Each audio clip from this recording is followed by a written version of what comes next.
en la asignatura de microbiología nosotros vamos a comprender el cómo hay una relación con los microorganismos respecto al contexto de una relación de comensalismo, como también del contexto patológico. ¿Por qué? Porque recordemos que para la subsistencia del organismo, tanto animal como humano, hay muchas veces requerimientos metabólicos que van a ser fundamentales obtenerlos aquí en Pizarro. Dentro existen muchas de las bacterias, algunos de los protozoos y hongos que están en nuestros organismos y también en el organismo animal, que generan metabolitos que no somos capaces nosotros de producir y por lo tanto van a beneficiar desde el punto de vista metabólico la subsistencia entonces de estos organismos más complejos que actúan como hospederos. Pero también nos enfrentamos a un contexto bastante especial, y es que además ellos aprovechan justamente el entorno o hábitat que le proporciona el organismo animal o humano para poder multiplicarse, para poder subsistir y adaptarse obviamente a condiciones que les sean beneficiosas. Pero también tenemos el contexto de microorganismos que van a ser eventualmente patógenos. Eso significa que, por lo general, su interacción con el organismo animal o el organismo humano va a desencadenar una enfermedad. Ese es el contexto entonces en el cual la semana pasada hablábamos, va a estar involucrada la microbiología con lo que ustedes van a hacer a futuro cuando sean médicos veterinarios. Entonces, lo que hoy vamos a ver básicamente es cómo está estructurada la mayor parte de las bacterias, cómo las vamos a reconocer, qué forma van a tener, qué métodos en lo general nosotros vamos a poder utilizar para poder entenderlas y poder caracterizarlas. Y por lo tanto vamos a tener que entender que en su estructura van a haber elementos que van a permitir que éstas puedan subsistir. Y la segunda parte, que es la que vamos a hacer en el segundo módulo de hoy, va a centrarse en analizar las características nutricionales en términos de cómo éstas van a obtener entonces metabolitos que les sean adecuados para poder adaptarse, crecer, multiplicarse y eventualmente evolucionar. Entonces, vamos a analizar primero el contexto genérico de la estructura bacteriana para comprender entonces cómo es que luego estas características están relacionadas también con el curso de las enfermedades, porque justamente muchas veces los síntomas o signos que ustedes van a ver en el paciente animal, igual como los que vemos en los pacientes humanos, se relacionan con que hay fragmentos de la estructura bacteriana que desencadenan un tipo de respuesta inmune cuando ellos invaden entonces el organismo animal o el organismo humano. Pero lo primero que hay que entender es que las bacterias, por su tamaño, son difíciles de ver. Las bacterias por lo general no miden más allá de unos 100 o 200 micrones, en el caso de las bacterias más grandes que se han encontrado, que son algunas que están en volcanes submarinos. Pero en promedio, muchas de las bacterias, la gran mayoría de hecho de las que causan enfermedades o de las que son comensales, con suerte medirán 0,2 micrones, es decir, unos 200 nanómetros, hasta aproximadamente 1 o 2 micrones de longitud. Ese es el tamaño máximo que suele tener la mayor parte de las bacterias con las que nos vamos a enfrentar. Por lo tanto, a simple vista no las vamos a lograr ver. Ello obliga entonces a que nosotros utilicemos el microscopio como herramienta complementaria al diagnóstico. Sin el uso del microscopio no va a ser posible, por lo tanto, hacer las caracterizaciones de estas bacterias.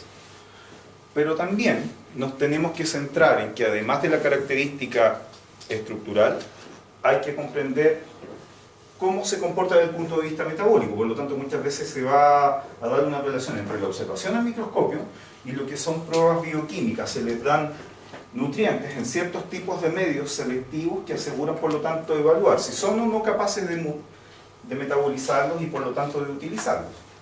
En eso se basan habitualmente varias de las pruebas de laboratorio que van a ser en parte dentro de las actividades prácticas los días martes. ¿Bien? Pero en lo general, si queremos analizar la estructura, necesitamos el microscopio. Y el otro elemento que nos va a complicar un poco entender entonces la estructura es el hecho de que, como todas las células, o la gran mayoría más bien, no tienen pigmentos propios que le den un color, y por lo tanto es muy difícil, salvo que las bacterias efectivamente sean pigmentadas, lograr verlas. ¿Qué es lo que hay que hacer? Por lo tanto, vamos a tener necesariamente que utilizar métodos de coloración o tinción, y que van a llevar también a que nosotros podamos identificar estructura, identificar forma, identificar la forma en que se agrupan para formar las colonias, pero también van a ayudarnos a definir los dos primeros criterios de clasificación de las bacterias. Y de hecho, dentro de los métodos de tinción, el más utilizado y el que más frecuentemente van a emplear va a ser la tinción de Gram. La tinción de Gram, como se explica de hecho acá en la imagen, se basa en usar dos colorantes, un azul violeta aportado por el color cristal violeta o colorante cristal violeta, y un color entre rosado y rojo que va a ser aportado por safranina. Se parece un poco a lo que ustedes ya vieron en histoembriología, cuando tuvieron que ver placas con hematoxilina y eosina. La tinción de hematoxilina, en el caso de la histoembriología, permitía ver los núcleos de un color azul violeta, y la eosina permitía ver de un color rosado el citoplasma y las estructuras extracelulares. En la tinción de Gram, lo que nosotros vamos a hacer es diferenciar el tipo de bacteria en relación a la afinidad por estos dos colorantes. ¿Por qué? Porque la estructura de la pared celular, que luego la vamos a analizar, y de las membranas fosfolipídicas que forman parte de la limitante externa de las bacterias, van a ser las condicionales entonces para que se una al colorante. Habitualmente, cuando hablemos de bacterias gram positivas o gram negativas, están entonces en relación con esta tinción. Adelante. Buenos días. Buenos días. La tinción de Gram se va a basar en lo que ustedes observan acá en la secuencia, en que una vez que se haga la siembra, donde se asume que hay microorganismos sobre un puesto objeto, vamos nosotros a tener que realizar primero un proceso de fijación o de secado. ¿Para qué es esto? Básicamente para que pierdan su capacidad virulenta y por lo tanto que no nos vayamos a enfermar mientras estamos procesándola. Y en segundo lugar, tiene relación con que esto asegura también que haya algún grado de permeabilidad mayor por parte de los colorantes. La tinción se va a aplicar recién, entonces una vez que la muestra o esté seca o haya pasado por un agente fijador. Una vez que se haga entonces este proceso, normalmente va a tener. De esa manera, por lo tanto, se van a ver rosadas. Entonces, resumiendo, tinción de Gram, cristal violeta, va a dar la tonalidad azul o violeta a las bacterias gram positivas. La safranina va a dar la tonalidad rosada a las bacterias gram negativas. Con eso partimos de base y son los dos primeros criterios de clasificación para definir a las bacterias. Por lo tanto, es esa la razón de por qué hablamos de gram positivas y gram negativas, y tiene que ver con lo que vamos a ver ahora respecto a la estructura de pared. Pero hay otras tinciones más. Se usa azul de metileno, que es un colorante que tiene la capacidad de, mientras más grupos ricos en azufre haya en una estructura, dar un color violeta en vez de un color azul. Por lo tanto, hay una característica que se llama metacromasia en este tipo de colorante. Eso explica el por qué vamos a poder ver de manera diferencial estructuras donde haya mayor o menor densidad entonces de grupos ricos en azufre o grupos sulfato, por ejemplo. Tiene también otras tinciones como el Zinn-Nielsen, que se usa particularmente en el diagnóstico de tuberculosis o de lepra, por ejemplo. ¿Por qué? Porque la tinción de Gram, en el caso de los Mycobacterium, que causan estas dos enfermedades, tienen una estructura de pared celular que va a ser totalmente distinta a la del resto de las bacterias, donde es muy difícil que estos colorantes de la tinción de Gram se unan. ¿Qué es lo que se hace habitualmente en la tinción de Zinn-Nielsen? La diferenciación, en vez de hacerse con alcohol acetona, se hace utilizando una mezcla de alcohol con un ácido fuerte, como ácido clorhídrico, por ejemplo, o como ácido sulfúrico. Y eso asegura, por lo tanto, que haya posibilidad de eliminar el colorante azul que habitualmente se aplica en ese caso. Pero también existen otras técnicas que van a ser de biología molecular que ayudan a comprender aún mejor las características de las bacterias, como por ejemplo cuando se hace una reacción de polimerasa en cadena, cuando se hace eventualmente una inmunotipificación, cuando también incluso con microscopía electrónica se ve la ultraestructura. Y eso permitió que nosotros pudiéramos entender que tienen ciertas características moleculares en sus membranas, en su pared celular, y que también nos han permitido, junto con el microscopio óptico, ver lo que vemos acá en la imagen, que es el patrón de formas que van a adoptar. Las bacterias, por lo general, las vamos a ver adoptando distintos patrones de estructura en cuanto a su unidad microbiana. Algunas van a ser con forma esférica y a ellas las vamos a denominar cocáceas o cocos. Cuando escuchan hablar, por ejemplo, de estafilococo, de meningococo, de streptococo, las bacterias que forman a estas especies tienen entonces esta forma esférica. Pero también existen otras bacterias que van a tener la clásica forma de bastoncito, que es la que más frecuentemente reconocemos porque es la que nos enseñaron a dibujar desde el colegio.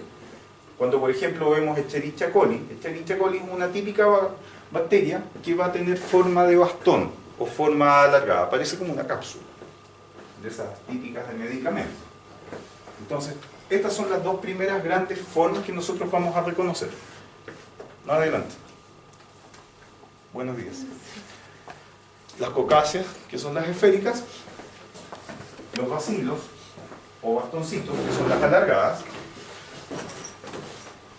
Pero también hay un tercer modo de forma que vamos a reconocer, que son aquellas que tienen forma de espiral, como de resorte, que son los espirilos o espiroquietas. Y uno de los ejemplos es la bacteria que causa la sífilis, el Treponema pallidum. La bacteria de la sífilis tiene esta forma, como de espiroquieta, como de resorte.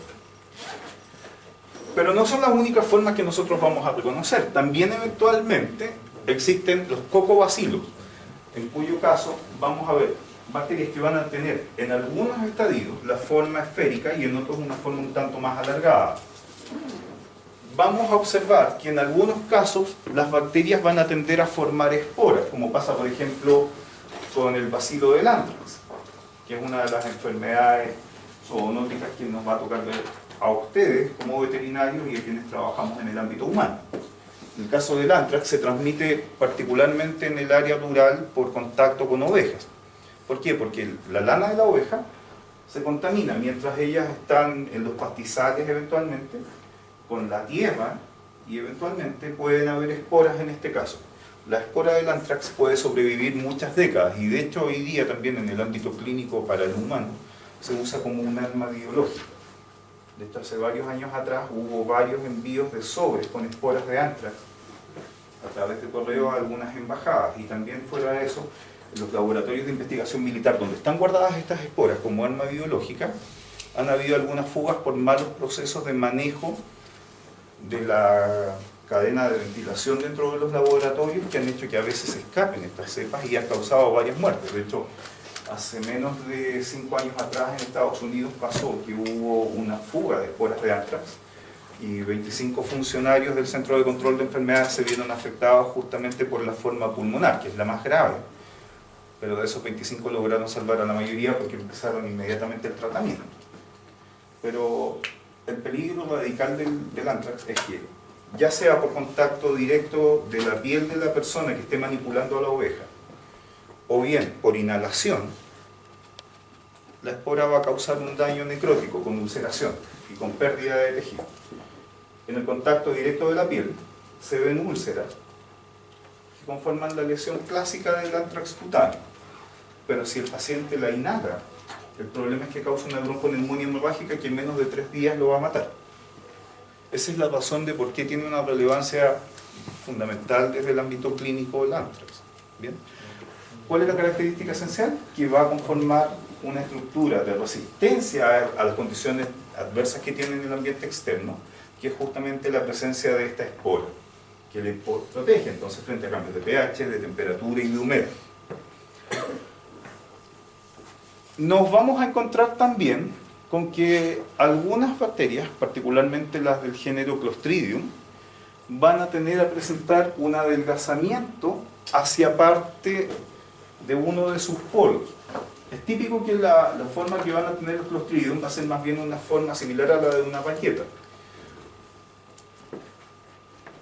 Pero también nos vamos a enfrentar no solamente que las bacterias van a tener una forma bastante característica, sino que también pasa con el caso de los hongos. Los hongos pueden tomar la forma de levaduras unicelulares, y de hecho lo habrán visto en la casa de sus abuelas, particularmente cuando hacen pan. La levadura del pan, que es la misma que se usa para la producción de cerveza, por ejemplo, es una levadura unicelular que va a tener un aspecto ovalado. Puede pasar también que eventualmente los hongos adopten la forma de hifas, como vemos de hecho acá en esta imagen y en esta segunda imagen, en donde eventualmente va a comenzar entonces a producirse un alargamiento de sus generaciones en división y van a tender a agruparse, formando eventualmente colonias filamentosas. Y por lo tanto eso nos va a ayudar también a reconocer la estructura que estas van a tener. Pero esto no es lo único que vamos a usar para reconocer desde el punto de vista morfológico a las bacterias o a los hongos eventualmente, sino que también nos vamos a enfrentar a que, particularmente en el caso de las bacterias, la forma en que se agrupan va a condicionar muchas veces el nombre que le damos al género y va a condicionar también el modo en que interactúan con el organismo, del animal o del humano. En el caso de las cocáceas, estas pueden agruparse en forma de duplas, como pasa por ejemplo con Neisseria meningitidis o Neisseria gonorrea, las causales de la meningitis meningocócica y la causal de la gonorrea. La forma que adoptan es similar a la de un grano de café. Cuando uno ve un grano de café, este está partido a la mitad y tiene dos elementos que son relativamente iguales. En el caso de los meningococos o de los gonococos, adoptan esta forma en duplas, que se conocen como diplococos. Diplo significa doble. Pero hay otras formas que pueden adoptar las cocáceas. Los estafilococos se agrupan en forma de racimo de uva. Los streptococos se van a agrupar en forma de cadena. Se parecen un poco a esos típicos cadenas metálicas que a veces vienen o en los corta uñas o vienen en las zapatillas con las etiquetas. ¿Ya? Y en el caso de los bacilos, además de estar aisladas, eventualmente como las vemos acá, pueden adoptar también la forma de una cadena alargada, que nos va a recordar un poco a las trenzas de longaniza o a la trenza de chorizo, llamándose por lo tanto en ese caso streptobacillus. Adelante, buenos días. Entonces, podemos hablar de diplococos, se agrupan en duplas, podemos hablar de stafilococos, se agrupan en forma de racimos de uvas, podemos hablar de streptococos, se agrupan en forma de cadena, podemos hablar de bacilos cuando están en forma aislada, de streptobacilos cuando adoptan forma de cadena, y nos vamos a enfrentar entonces a que una vez que reconozcamos la forma y que veamos si son gram positivas o gram negativas, esto significa que las teñimos primero con la tinción de gram, vamos a poder entonces medirlas. Y eventualmente, ¿con qué nos encontramos? Por lo que señalábamos recién, que en su gran mayoría, en cuanto a su tamaño, las bacterias no suelen medir más allá de 1 micrón de diámetro mayor. Por lo tanto, son bastante más pequeñas que nuestras células, lo que explica el por qué es obligatorio que entonces las veamos solamente al microscopio. Ahora, independientemente de la especie de que se trate, nosotros nos vamos a enfrentar, por lo tanto, a que va a haber un volumen y una longitud que va a ser relativamente baja, y por lo tanto eso explica también por qué el número de microorganismos que finalmente deben colonizar al paciente va a ir de la mano también con este pequeño tamaño. Recordemos que muchas veces para que ocurra una infección necesitamos un número mínimo de microorganismos. Si no está ese número mínimo, es difícil que ocurra el proceso de enfermedad en los pacientes, animales o pacientes humanos o pacientes vegetales. Pero cuando ya necesitamos comprender la estructura microscópica de las bacterias, necesitamos el apoyo del microscopio electrónico, y ahí es donde justamente este fue el que aportó al conocimiento de la microbiología el conocer cómo está conformada la estructura de los distintos elementos que conforman a las bacterias. Y así nos encontramos primero con que, como la mayor parte de las células, tienen entonces membranas fosfolipídicas. ¿Qué característica tiene, por lo tanto, esa membrana fosfolipídica? La presencia, indudablemente, de ácidos grasos asociados al glicerol, y este glicerol suele estar unido a través de un puente fosfato a una molécula de etanolamina, que es lo que vemos acá, pero también, muchas veces, a estas moléculas de fosfolípidos que vemos acá, las vamos a encontrar interactuando entonces con proteínas de membrana. Algunas van a ser proteínas integrales, otras van a ser de cis o de transmembrana. que tienen relevancia desde el punto de vista clínico porque son, en esta interacción entre fosfolípidos y estas proteínas, las responsables justamente de desencadenar los síntomas en los pacientes. Muchas veces cuando vemos que ocurre un estado febril, o que eventualmente un paciente cursa con una sepsis o septicemia, o que eventualmente en el paciente se produce una elevación de los parámetros de presión, de frecuencia cardíaca, de frecuencia respiratoria, nos vamos a enfrentar a esto. Por ejemplo, cuando ven una herida infectada en un perro, habitualmente ocurren por las mordeduras que sufren durante peleas, por ejemplo, o por un accidente. Si no hacen la curación oportunamente, lo más probable es que la carga microbiana, tanto la que tiene su propio pelaje, como también la que por arrastre mecánico contaminó la herida al ensuciársele, van a invadir el tejido conectivo, van a tomar contacto por lo tanto con el sistema inmunológico, y cuando sean fragmentadas por los macrófagos, que son elementos del sistema inmune, muchas veces esos fragmentos luego viajan por torrente sanguíneo y son responsables de que luego el animal esté con fiebre, o de que eventualmente en el animal nosotros veamos daños renales, o incluso de que veamos justamente la ocurrencia de una endocarditis y un infarto cardíaco. Por lo tanto, no dista mucho tampoco de lo que vemos nosotros en la clínica humana, y tienen las mismas sintomatologías, obviamente con algunas características bastante especiales también. Pero en lo general, esta estructura de membrana celular es muy similar también a las membranas que tienen las células del paciente, como las que vamos a tener también, por lo mismo, en células vegetales. Entonces, ¿con qué nos encontramos? Todas las células, entonces, tienen membranas fosfolipídicas. En el caso de las bacterias, obviamente, también la tienen. ¿Dónde está la diferencia? Particularmente en la composición fosfolipídica que nos vamos a encontrar, y por lo tanto también nos vamos a enfrentar a que esta composición diferente de fosfolípidos va de la mano con que eventualmente tengamos una capacidad distinta de interacción con los elementos que nos vamos a encontrar luego en la segunda fracción, que es la pared celular. Cuando hablamos de bacterias gram positivas, las bacterias gram positivas tienen solamente una membrana fosfolipídica. Como todas las membranas fosfolipídicas, está formada entonces por una bicapa, que es lo que veíamos recién y que vemos acá también en la imagen, en donde vamos a encontrarnos entonces una gran cantidad de proteínas integrales de membrana, donde van a haber canales y que son responsables de que haya intercambio molecular y que por lo tanto pueda obtener nutrientes. Pero también, desde el punto de vista clínico, esa estructura es responsable de los síntomas o signos que desencadenen entonces en su paciente animal. ¿Sí? Ahora, en lo particular, ¿cuál va a ser la característica funcional que va a tener la membrana fosfolipídica? Particularmente, actúa como una barrera de permeabilidad. Eso significa que tiene la capacidad de dejar ingresar selectivamente o dejar salir selectivamente algunos compuestos.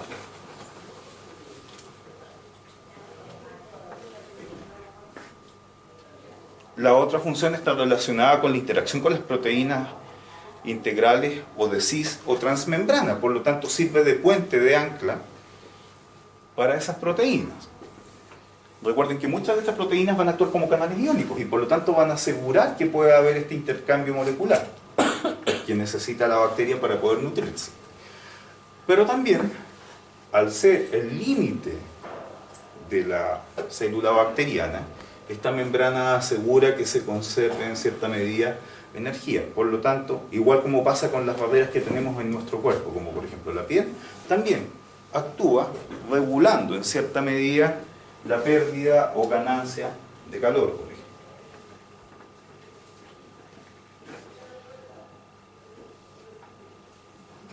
Va a haber entonces una capacidad de regular el intercambio metabólico, va a haber una capacidad de regular entonces la cantidad de energía que debe conservar la bacteria, y va, al contar entonces con estas proteínas ancladas a su membrana, a permitir en algunos casos que justamente haya intercambio molecular. ¿Qué es lo que vemos acá? Muchas de estas proteínas dijimos que se comportan como canales iónicos, y entonces en su esencia de canal iónico va a asegurar por lo tanto que haya intercambios entre el ambiente externo a la bacteria y lo que corresponde al interior o citoplasma de esta misma. De esa manera, por lo tanto, vamos a tener entonces luego que van a dejar ingresar muchas veces metabolitos y por el contrario, van a liberar algunas veces productos o desechos metabólicos. Independientemente de que se trate de una bacteria gram positiva o gram negativa, siempre hay una membrana interna, que es una membrana fosfolipídica, que es la que limita realmente al citoplasma y las estructuras que están en su interior. ¿Dónde está la diferencia entre gram positiva y gram negativa? Particularmente en la relación que ocurre hacia... ¿Qué nos encontramos acá? Nos vamos a encontrar con que habitualmente van a tener pared celular sobre esta membrana, que es la membrana que está actuando como límite de los organelos interiores o de las estructuras internas. Pero la diferencia radical está en que para las gram positivas solamente existe una pared celular por fuera. Y esta pared celular suele tener alrededor de unas 40 o 50 capas, una sobre la otra, formadas por azúcares y glicoproteínas y por lipopolisacáridos. ¿Qué características tiene? Está compuesta por manosa, presenta ácido teicoico, presenta ácido lipoteicoico. ¿Y qué características tiene esta composición de manosa, ácido teicoico y lipoteicoico? Que van a permitir que la pared se ancle a la membrana fosfolipídica interna. Eso desde el punto de vista estructural, pero desde el punto de vista clínico tiene mayor relevancia porque resulta que esas porciones son las responsables de desencadenar, por ejemplo, la fiebre en el paciente. Y entonces, cuando una bacteria, como decía minutos atrás, es fagocitada y el macrófago la degrada, los fragmentos que sean liberados al exterior del macrófago pudieran viajar por torrente sanguíneo, llegar al sistema nervioso y desencadenar la fiebre.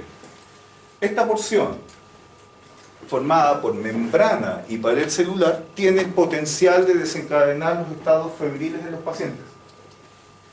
Por lo tanto, desde el punto de vista clínico, esta estructura es una de las grandes responsables de la sintomatología que vemos en los animales o en los pacientes humanos, vuelvo a insistir.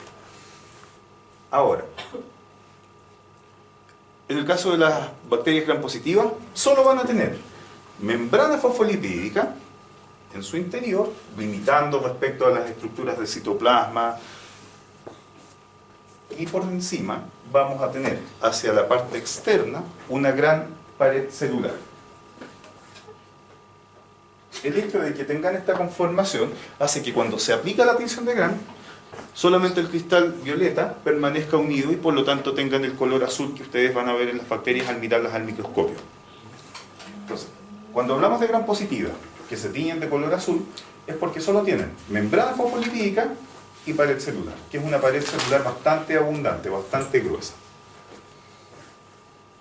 En cambio, en el caso de las bacterias gram negativas, que ustedes las van a ver de un color rosado al mirar al microscopio, nos vamos a encontrar con las siguientes características. Existe una membrana fosfolipídica interna, igual como en la gram positiva. Tiene proteínas integrales. Tiene canales iónicos, sí. Por encima hay una pared celular, pero fíjense en la imagen. El grosor, proporcionalmente al grosor de pared celular de la gram positiva, es bastante menor. De hecho, en promedio suelen tener no más de 14 a 20 capas, formadas también por manosa, por ácido teicoico y ácido lipoteicoico, que son los componentes de pared celular. En la práctica, por lo tanto, la pared celular va a ser delgada. Y no solo eso. ¿Qué otra diferencia notamos acá en la imagen? Correcto. Y esta segunda membrana se llama membrana externa o membrana fosfolipídica externa. ¿Qué características tiene esa membrana fosfolipídica externa? ¿Sí? Es muy similar a la que está por debajo, la membrana interna, como la vamos a llamar ahora. ¿Tiene canales iónicos? Por supuesto que sí. Tiene proteínas integrales de membrana, pero además, si ustedes se fijan bien, tiene esta otra componente que sobresale encima, que corresponde a oligosacáridos, corresponde a cadenas de azúcares. y que es responsable de los efectos de toxicidad que muchas veces las bacterias tienen en un cuadro clínico de enfermedad. Y que a veces incluso favorecen el que también se puedan adherir a las superficies como las mucosas, por ejemplo, cuando ustedes tengan que colocar un catéter o una sonda a un animal. Esa componente de membrana externa, que son estas cadenas de azúcares que vemos representadas en rosado y en violeta, van a ser entonces una de las grandes responsables de que las bacterias gram negativas sean en general también mucho más virulentas, es decir, mucho más agresivas en el cuadro clínico, pero que también suelen tener muchos más efectos tóxicos en cuanto al cuadro de enfermedad de oligosacáridos. Vista al microscopio electrónico, por lo tanto, aquí tenemos la estructura de una gram positiva, acá la de una gram negativa, y se van a dar cuenta claramente que hay una membrana que es muy delgada, que es la membrana citoplasmática o membrana interna, y el área electron densa, mucho más oscura que vemos acá, es la capa de peptidoglicanos, de manosa, de ácido teicoico y lipoteicoico que llamamos pared celular. En el caso de las bacterias gram negativas, ¿qué notamos? Las zonas electronlúcidas, las partes más pálidas, son las membranas fosfolipídicas. Membrana interna, membrana externa y entre medio de ambas, la pared celular, formada también por la misma composición de manosa, ácido teicoico y lipoteicoico y peptidoglicanos. ¿Cuál es la particularidad de esto? Que estas dos sutiles diferencias van de la mano por los mecanismos por los cuales van a invadir al organismo animal, por los cuales van a desencadenar los distintos síntomas y signos que van a observar, por lo tanto, en su paciente, y van de la mano también con el nivel de invasión y de proliferación que van a tener. Si analizamos la estructura de la pared celular ahora, en forma más específica, a nivel molecular nos encontramos con esto. Va a haber una composición particular de ácido murámico, que se llama así justamente porque constituye el muro o pared, de acetilglucosamina. Vamos a tener la presencia también de manosa, que no aparece aquí representada, y van a haber ácidos teicoicos y lipoteicoicos. ¿Qué hacen el ácido teicoico y el lipoteicoico? Anclan la pared respecto a la membrana interna y por lo tanto aseguran que haya cohesión entre la unidad de membrana y la pared. Eso explica el por qué cuando se fragmenta una bacteria normalmente no sale la pared separada de la membrana, sino que salen como una única estructura, como una única unidad. Eso, desde el punto de vista de la clínica, explica también el por qué en esta unidad mayor que forman la membrana junto con la pared desencadenan por lo tanto cuadros clínicos que van a ir de la mano con el estatus febril del paciente. El ácido teicoico y el ácido lipoteicoico entonces van a tener una característica en términos de lo que es la estructura de la pared de servir de puente o ancla respecto a la membrana. Por lo general, en el caso del ácido lipoteicoico, es el que atraviesa todo el espesor de la pared celular y es el que actúa como el puente primario respecto a la estructura de la membrana fosfolipídica. Y es lo que están viendo de hecho representado acá. En cambio, el ácido teicoico asegura que haya una mayor cohesión a nivel de las estructuras internas de la propia pared, que es lo que vemos aquí, y por lo tanto actúa más bien como un elemento de interacción hacia el elemento externo respecto de la pared. En cambio, si analizamos la composición de las bacterias gram negativas, como ya habíamos dicho, de partida existe una segunda membrana, que es la membrana externa, también fosfolipídica. El espesor de pared esta vez es mucho menor comparativamente al espesor de pared de la gram positiva. Y, como habíamos mencionado, existen cadenas de oligosacáridos, que se van a conocer muchas veces como antígeno O también, y también tenemos la presencia de algunas cadenas lipídicas, llamadas lipidoides. ¿Qué importancia tienen? Estas son responsables muchas veces del cuadro de sintomatología tóxica que vamos a ver en los animales cuando son afectados por este tipo de bacterias. Por ejemplo, cuando hay un cuadro diarreico, por Escherichia coli, que es un tipo de bacteria gram negativa. O por ejemplo, cuando eventualmente, en el caso de una salmonelosis, ustedes vean además de la diarrea, un estatus febril, van a participar por lo tanto estas estructuras de membrana y de pared celular.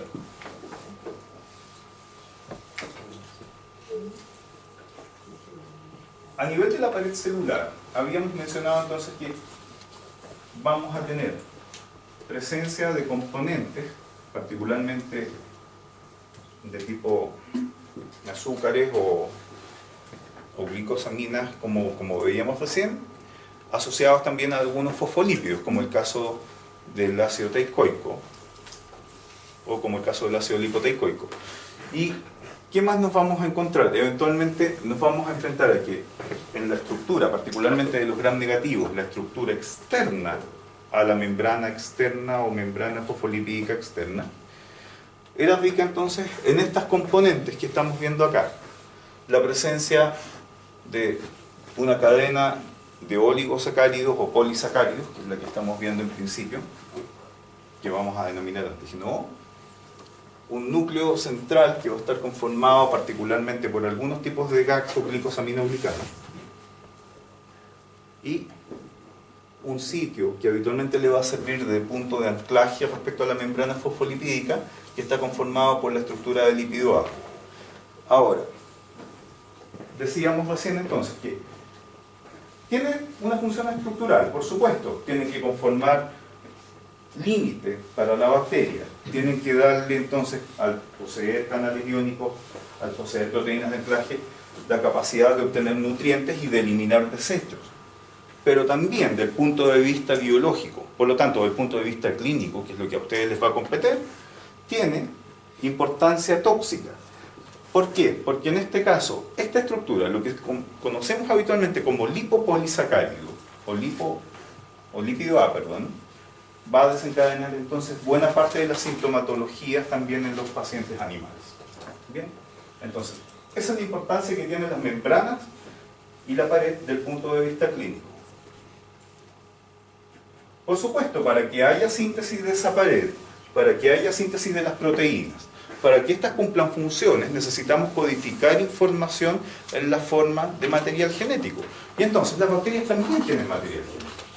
¿Y qué tipo de material genético nos encontramos? ADN, y nos encontramos también con ARN, solo que el ARN principalmente va a estar asociado a los ribosomas en este caso, mientras que en el caso del ADN va a tener la posibilidad de conformar dos grandes estructuras. Como vemos acá, pueden formar un cromosoma mayor, que va a ser de aspecto circular, que no se agrupa y no se condensa como los cromosomas que vemos en las células de animales. En este caso va a estar en los procesos en donde hay necesidad de sintetizar compuestos relativamente más relajado, mucho más laxo de lo que lo encontramos en una célula animal. Hay que recordar que las bacterias no tienen núcleo, por lo tanto en este caso el material genético está diseminado por todo el citoplasma bacteriano. Y gradualmente, en la medida que la bacteria deba replicarse o que deba sintetizar compuestos, va a cambiar entonces el nivel de compactación de este material genético. Y nos enfrentamos, por lo tanto, entonces a que va a adoptar alguno de los patrones que aquí vemos, o de superenrollamiento, o bien una forma un tanto más relajada en donde tiende a formar estas especies de círculos. ¿Cuál es la particularidad de esto? Que por lo tanto ello va a asegurar el proceso de lectura de este material genético. Lo importante de esto es que ello va a permitir por lo mismo que nosotros podamos luego traducir esa información codificada en el ADN en ARN, que debe finalmente ser transformado a nivel de los ribosomas en las proteínas, en las enzimas o en los distintos componentes que vamos a ver formando parte de la estructura de la membrana o de la pared, o incluso en cuanto a lo que es el procesamiento de metabolitos que va a tener entonces la bacteria. En los estudios que se han hecho para observar la composición de este material genético, se ha visto por lo general que existen unos pocos cientos de genes que son capaces entonces de codificar componentes estructurales o eventualmente algunos elementos metabólicos claves dentro de la bacteria. Y nos encontramos también con que cuando se han hecho análisis de microscopía electrónica, el material genético, al ser vaciado de la bacteria, va a adoptar esta forma que vemos acá, justamente bastante larga, y que por lo general va a indicar que la cantidad de material genético que posee proporcionalmente a su tamaño es bastante mayor de la que pareciera eventualmente poder contener. Sin embargo, hay que recordar que la relevancia funcional del material genético va a estar siempre en relación con asegurar la construcción y síntesis de las estructuras de la misma bacteria, y también con asegurar eventualmente la composición correcta de los elementos metabólicos claves que ella vaya a utilizar. Para esto, indudablemente hay que traducir esta información. Hay que codificar, o decodificar más bien este ADN a ARN, y luego el ARN debe ser leído para poder hacer el proceso de formación de proteínas, de formación de enzimas, de construcción de las estructuras de membrana o de pared. Por lo tanto, también otro de los elementos que sí posee la bacteria son justamente ribosomas, que se comportan igual que los ribosomas que tenemos en las células animales o en las células vegetales, pero con una característica bastante especial. Los ribosomas de las bacterias, a diferencia de los animales o vegetales, son ribosomas más pequeños. Cuando se han hecho estudios de migración por electroforesis, se ha visto que el ribosoma bacteriano es un ribosoma que tiene un peso de 70 S en cuanto a unidades de sedimentación, mientras que el ribosoma animal y el ribosoma vegetal, al ser eucariotas, son más bien ribosomas 80 S. Aquí ya tenemos una primera diferencia. ¿Qué utilidad tiene eso? Hay antibióticos que son capaces de bloquear solo actividad ribosomal. Y por lo tanto, cuando ustedes tengan que usarlos, como pasa por ejemplo con tetraciclina o con algunas derivaciones de aminoglicósidos, pudiera ser que los antibióticos de primera generación que bloqueen actividad ribosómica también actúen sobre el ribosoma del paciente humano o del paciente animal. En la práctica, ¿qué podría significar eso? Que el perro o el gato que le están dando este tipo de antibióticos de primera generación podría eventualmente tener cuadros clínicos secundarios asociados a los efectos del antibiótico, y por lo tanto se agrava la enfermedad. Eso llevó en algún momento, en las décadas del 60 y de ahí en adelante, a que se fueran modificando la estructura molecular de los antibióticos. Y en la práctica hoy día tenemos antibióticos de tercera, de cuarta o de quinta generación que actúan específicamente en ribosomas bacterianos y no en ribosomas humanos. ¿Qué significa eso en la práctica? Que por lo tanto ya no hay efectos secundarios asociados al antibiótico cuando ustedes le tengan que proporcionar al perro, al gato o al animal de producción ganadera este tipo de fármacos. Tiene una ventaja, el que conozcamos la estructura. ¿Qué ventaja tiene conocer la estructura de la pared y la membrana? No solamente saber por qué ocurren los cuadros clínicos del paciente, sino también saber eventualmente cómo podemos evitar que ésta se construya. Hay antibióticos como la penicilina que impiden el acoplamiento de los elementos de la pared celular.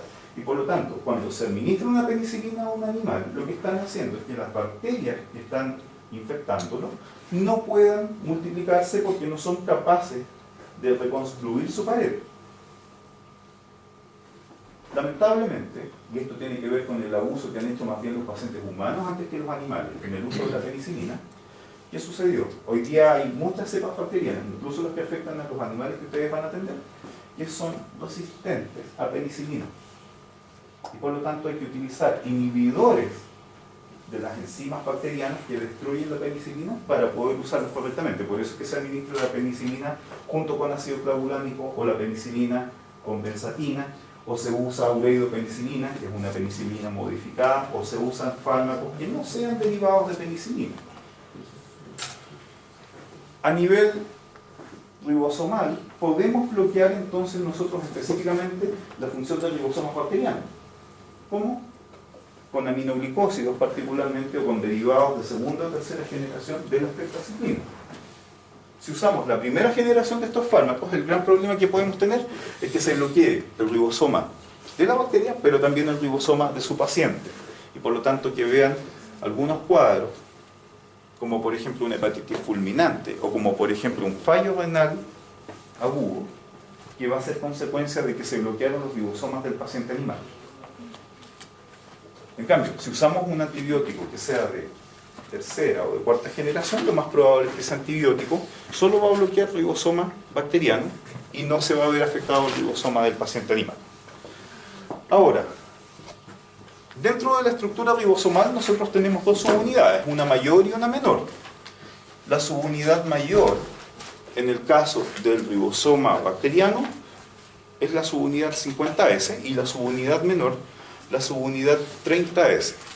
En el caso del ribosoma animal, al ser eucariota, es una subunidad 60S, mientras que la menor es una subunidad 40S.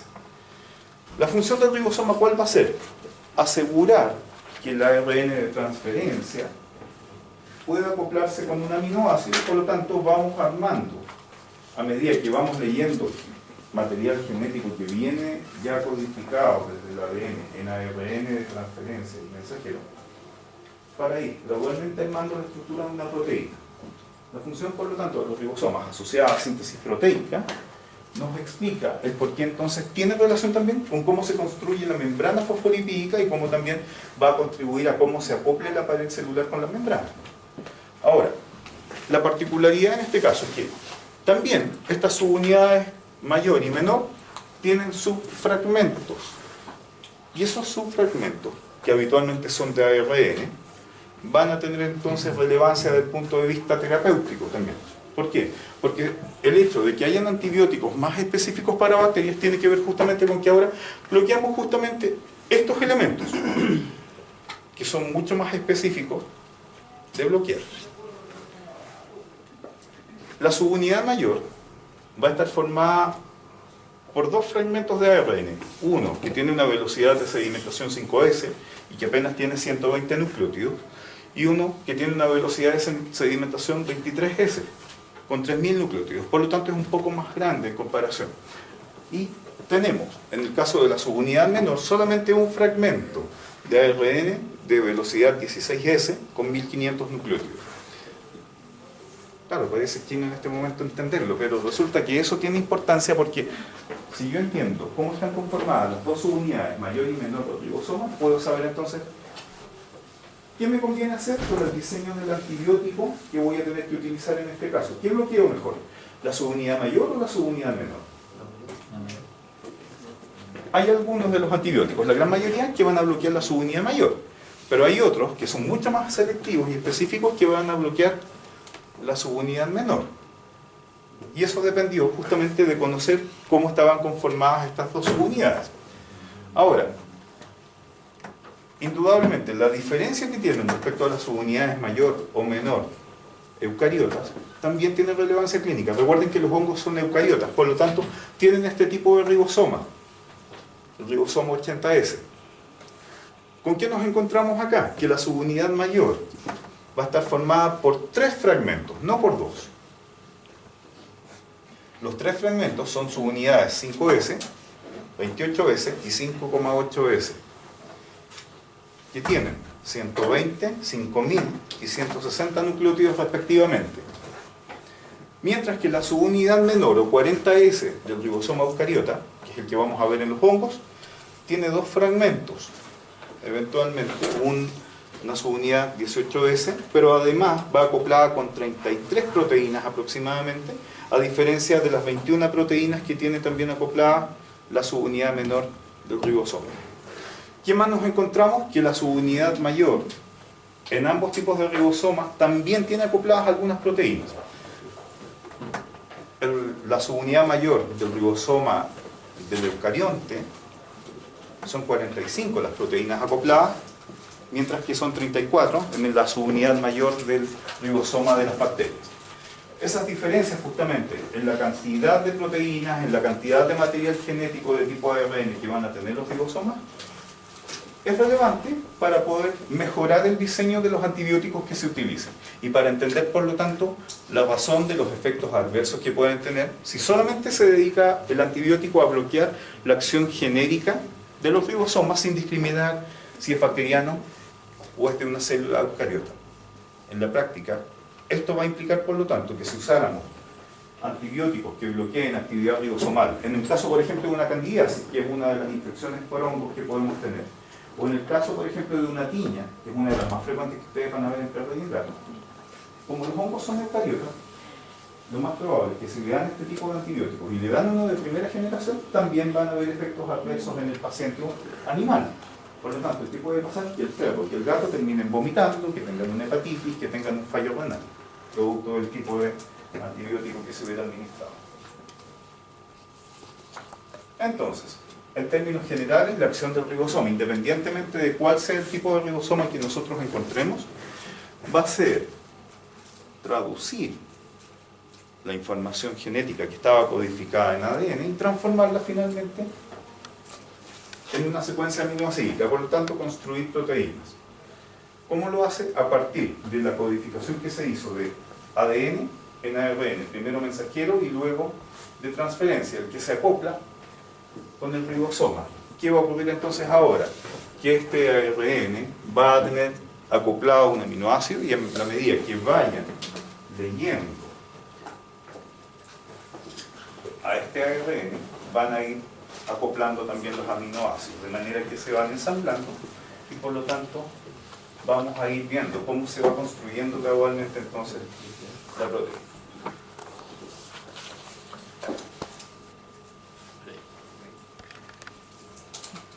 ¿Qué más nos encontramos? Dentro de la estructura bacteriana nos encontramos también con esto. Dijimos recién, en el comienzo de la clase, que hay bacterias que van a tener que sobrevivir en el ambiente externo en condiciones muy adversas de temperatura, de pH, de humedad, de niveles de oxígeno, y que por lo tanto van a tener que formar una estructura externa que va a denominarse espora. Al formar esporas, bacterias como pasa, por ejemplo, con los bacilos del anthrax, o como pasa con los bacilos, o los clostridium en general, van a tener entonces la capacidad de sobrevivir por años e incluso por décadas frente a estas condiciones adversas. Algunas incluso van a desarrollar una estructura externa que se denomina cápsula entonces, como pasa por ejemplo con una de las bacterias que tiene relevancia clínica en general hoy en día, que es Acinetobacter.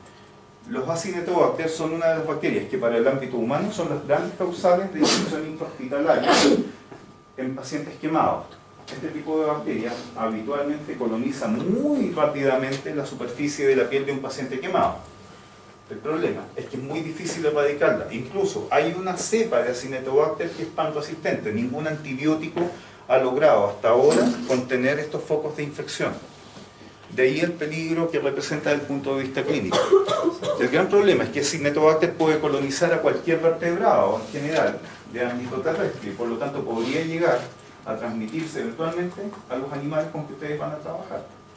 Y si les tocara atender en una clínica veterinaria un perro o un gato que está en contacto con un humano con Acinetobacter, lo más probable es que ese paciente, el animal que van a atender, también puede desarrollar la infección y transmitírsela a los otros pacientes animales que tengan en SARS. Estas estructuras habitualmente le confieren resistencia a estas condiciones adversas ambientales. ¿Con qué más nos encontramos? Por la presencia de elementos que le permiten moverse. Van a haber, por lo tanto, fimbrias, van a haber flagelos y van a haber cilios. Por ejemplo, en el caso de Helicobacter pylori, que es una de las causales de úlcera gástrica y a través de la evolución de la úlcera gástrica, de cáncer gástrico, Helicobacter pylori cuenta con flagelos y por lo tanto puede moverse, puede nadar fácilmente. Pueden tener fimbrias también, como decía, que son un tanto más pequeñas que los flagelos y que también le permiten hacer movilización. Es decir, estas bacterias tienen la capacidad de nadar en agua, de poder desplazarse sobre las mucosas. Existen también cilios, que van a ser obviamente capaces de permitirle moverse, pero en términos bastante más limitados, en movimientos mucho más pequeños, muy similares a los cilios que ven, por ejemplo, en las amebas, que es un tipo de protozoo. Pero existen también otros dos tipos de elementos en superficie que nosotros podemos ver en las bacterias. Los llamados pilis, que son de adhesión o unión, y que el nombre nos dice, por lo tanto, que van a permitir entonces que se adhieran, que se peguen a una pared. Como pasa, por ejemplo, con Escherichia coli. Cuando Escherichia coli causa infecciones urinarias en un paciente animal, es porque no solamente tiene elementos de su membrana externa que actúan como elementos tóxicos y desencadenan daño ulcerativo y desencadenan también un proceso inflamatorio. ¿Qué más pasa? Pasa también que tienen estos pilis de unión, por lo tanto se pegan a la mucosa y no hay forma de que se suelten. El pili de unión o pili de adhesión asegura, por lo tanto, que se adhieran a una mucosa. El otro tipo de pili que vamos a ver es el pili reproductivo. Si se fijan bien, aquí hay dos bacterias que pueden ser de dos especies distintas. Pero ¿cuál es la esencia de esto? Que esta estructura asegura intercambio de un tipo de elemento genético que son los plásmidos. El plásmido está separado del ADN circular mayor que tienen las bacterias, pero está también en el citoplasma. Es habitualmente mucho menor y tiene dos tipos de genes en particular. Uno de los genes es el gen, o son los genes de resistencia a antibióticos, y los otros genes son los genes de virulencia. ¿Qué significa, por lo tanto? Que por una parte transmiten genes que los hacen más agresivos en el cuadro clínico y por otra transmiten genes que les permiten sobrevivir cuando usen antibióticos. Esos son los dos tipos de genes, por lo tanto, que vamos a ver. Genes de resistencia, genes de virulencia, que se transmiten a través de los plásmidos. ¿Y cómo? A través de esa unión que se llama pili de unión a membrana. También las bacterias van a tener inclusiones que resultan de su metabolismo, por lo tanto pueden contener lípidos, pueden contener eventualmente azúcares, pueden contener algunos tipos de macro o micronutrientes que van a ser absorbidos en su interior. Como les decía, también las bacterias pueden formar esporas o endosporas. La formación de esta espora o endospora va de la mano con la formación de una cubierta externa que le ayuda a resistir entonces los cambios agresivos del ambiente externo y por lo tanto sobrevivir incluso por décadas en este contexto. ¿Hacen una replicación de su ADN? Sí, eventualmente hay en esta fase también una fase de replicación que asegura que puede haber eventualmente mayor probabilidad de cuidar también de ese material frente a efectos mutágenos que pueden haber en el exterior. ¿Cuál es el gran problema? Recuerden que en el ambiente externo también reciben radiaciones, reciben efectos de noxas y por lo tanto podría haberse dañado el material genético. Por lo tanto, va a haber replicación de material genético que por lo tanto al fragmentarlo va a protegerlo frente a ese efecto y además va a obligar a que se compacte aún más. ¿Ya? En el caso de los flagelos, y con esto vamos a cerrar esta parte y vamos a hacer el break, la particularidad del flagelo es que puede estar distribuido en distintas porciones del microorganismo. En algunos casos puede ser un único flagelo y orientado en un solo polo o extremo, en cuyo caso vamos a hablar de que las bacterias son monotricas. Trico significa pelo, flagelo. Pueden ser varios flagelos en un extremo, en ese caso hablamos de que las bacterias son lofotricas. Podrían estar cubriendo toda la superficie y entonces hablamos de peri, alrededor de perítricas, flagelos alrededor de toda la estructura, o bien varios, pero distribuidos cada grupo en los dos extremos. Hablamos por lo tanto de que son anfitricas. Los flagelos van a tener un sistema de acoplamiento molecular con proteínas que aseguran entonces la motricidad del mismo y por lo tanto que el flagelo pueda hacer movimientos ondulantes y de esa manera asegurar el desplazamiento entonces de la bacteria. Al tener flagelos, al tener fibrias, las bacterias pueden moverse, pueden desplazarse. El hecho de que tengan pilis, particularmente pilis adhesivos, le ayudan entonces a fijarse a superficies. De esa manera, por ejemplo, cuando viene infección urinaria por Escherichia coli, esta puede anclarse y diseminarse en la mucosa urinaria y de esa manera va probablemente colonizando la superficie de mucosa en dirección hacia el riñón. En el caso de las bacterias como los estáfilos y estreptococos, como vamos a ver en unas semanas más, tienen una característica y es que aunque no tengan ese tipo de elementos móviles que sí vemos en las gram negativas, toda bacteria gram negativa, del momento que tenga esta membrana fosfolipídica externa, va a tener flagelo, puede tener cilios, puede tener la formación más fácil de pilis. En el caso de las gram positivas, no tienen la mayoría de ellas este tipo de elementos móviles, por lo tanto, suelen ser mucho más difíciles las posibilidades de que éstas se desplacen de un lugar a otro. Sin embargo, son capaces de, cuando se agrupan y forman colonias, secretar glicoproteínas y forman lo que se conoce como películas o biofilms. Por ejemplo, los que están en la placa bacteriana de nuestros dientes. Por ejemplo, los que forman colonización en una sonda o en un catéter. Y eso explica por qué obviamente es tan fácil que colonicen elementos de invasividad a un paciente, como por ejemplo cuando le tengan que colocar una sonda nasogástrica a un perro o un gato. ¿Cómo se llama cuando lo que liberan cuando son? Liberan glicoproteínas, liberan azúcares y por lo tanto estas forman el biofilm o película o biopelícula. ¿Ya? Ahora, volvamos al contexto de movilidad. Recordemos que las bacterias van a tener en algunos casos flagelos y por lo tanto el flagelo va a hacer un movimiento ondulante rotativo. Es como cuando, por ejemplo, ustedes ven las aspas de un barco o eventualmente de una lancha girando. Y ese movimiento en rotación, en forma espiralada, asegura por lo tanto que la bacteria vaya avanzando, que vaya por lo tanto desplazándose desde un lugar a otro. Esos movimientos pueden ser contra el sentido de las agujas del reloj o en el sentido de las agujas del reloj. Por lo tanto, esto le permite cambiar de dirección en la medida que ellas se vayan desplazando. En la práctica, esa capacidad de movilidad que le va a aportar el flagelo asegura por lo tanto que se diseminen y colonicen diversos territorios y por lo tanto a distintos animales. Y es una de las formas que facilita por lo tanto la ocurrencia de las infecciones al momento de permitir la diseminación de las bacterias. Pero también hay elementos que condicionan esta movilidad en términos particularmente de lo que es la quimiotaxis. Recordemos que en la quimiotaxis va a haber una atracción hacia donde hayan nutrientes, hacia donde hayan compuestos que les sean útiles. Y puede, por lo tanto, si tenemos un medio que le aporte una mayor capacidad de obtención de nutrientes, asegurar que hayan bacterias que migren en dirección a ese sitio. En cambio, cuando vemos que hay elementos que pudieran eventualmente causarle daño a las bacterias y asegurar, por lo tanto, de cierta manera, la indemnidad del animal, lo más probable es que estas bacterias se van a escapar, van a rehuir el lugar entonces de donde están siendo secretados esos productos. Comentábamos también, minutos atrás, que eventualmente puede haber intercambio de información genética entre bacterias de distintas especies, no solamente la misma especie bacteriana intercambia información genética. Ese intercambio que se da a través de los pili reproductivos, como el que mostrábamos en una de las imágenes,